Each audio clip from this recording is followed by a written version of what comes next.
This employee shares why earning minimum wage, employers should expect minimum effort. I worked on the tills of a prominent UK supermarket. I was on minimum wage at the time.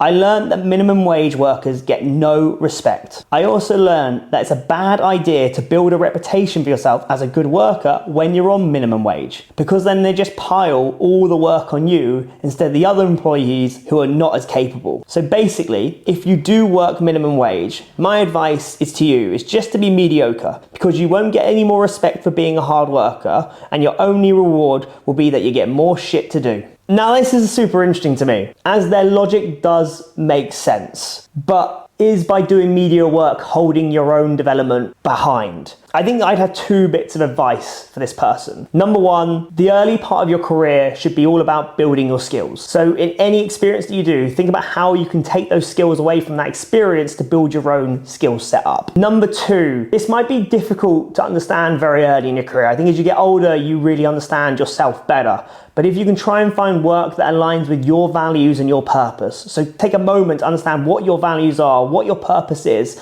and do work around that. You might find that if you did a minimum wage role that aligned with your purpose and your values, you wouldn't put mediocre effort in. Let me know what you think in the comments. If you have a story to share, DM me and we can put it on the channel.